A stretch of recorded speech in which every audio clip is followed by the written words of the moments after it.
What is up, everyone? It's Silver here, and today I'm going to talk about version 2.9.0, which was announced yesterday, or at the time of recording this, it was announced yesterday. So, like I did with the 2.8.0, I'm just going to do a run through of the patch notes and give my thoughts on some stuff. Now, I'd like to give you a bit of a heads up. There isn't much to this patch, as it was mostly just thrown out there because 2.8.0 didn't possess the data for the upcoming amiibo, and so now this update's being pushed for that. So let's go through it. So now compatible with the Callie and Marie amiibo, expected. The 2.8.0 didn't possess any of the data for those, so it was kind of obvious that another one would be pushed out before the amiibo come out. Some main weapon balancing and special balancing we'll be talking about in a second here. Some stage adjustments. In Anchovy Games, it fixed an issue in Rainmaker where certain terrain was not appearing correctly on the turf map when inked. I don't know what that's talking about. I have no idea. I've never seen like an area that didn't display correctly or something, or like it didn't turf, so I'm not exactly sure what it's talking about. Fixed an issue that caused players while performing a server jump while swimming through ink to appear as if they're sliding long distance. This was obvious. Like this is something that a lot of people have started to exploit. If you've seen someone that was sliding on the ground, then suddenly they super jump away, that's what it is. And what causes that is if while you're in movement, like say you're swimming through ink and then you initiate a super jump, on your screen you stop, but on the opponent's screen or even your teammate's screen, you'll be appearing as if you're sliding around. Now what that does is it kind of distracts people because they'll chase down the sliding version of you, and while that still counts as your hitbox, you can pretty much just like avoid any damage because you can still be killed while super jumping, obviously. So that sliding allows you to get like a bit of a move on the opponent as they try to chase you down and still hit you from there. Fix an issue that caused ink mines placed on enemy turf to occasionally be visible by opponents, whether or not they had bomb sniffer. I've never seen that before. I didn't even know that was a thing, to be honest. I don't know what to say about that. I would guess that what it means is like when people place it in your ink and you can see it. Because that's happened before. I've definitely seen a lot of people like stealth jump in and place an ink mine out of panic or something. But I don't know. I've never actually seen it myself.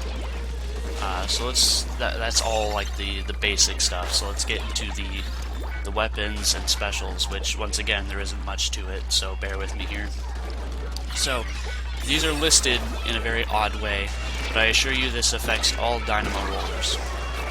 So there is a nerf where when using when flinging, the central hitbox that causes the one-hit attack, the one-hit kill, has been lowered by 18%. So basically that hitbox is made shorter once again. And someone went and did the math on it, and apparently it makes the Dynamo Oko hitbox the size of a splat roller. So it basically just becomes a splat roller that has more range. A buff. Increased damage done to the Rainmaker shield by 12%. This is still insignificant. I feel like Nintendo included this just so they could say they buffed the Dynamo at least. If you are unaware how much that difference that makes, it actually does very little. The Dynamo is already a bottom tier shield breaker, and this doesn't change anything. Your subs on the Dynamo will do a better job of breaking the shield than the main weapon does. And then another nerf. Increase the time to take recovering ink after flick from 1.17 seconds to 1.33 seconds.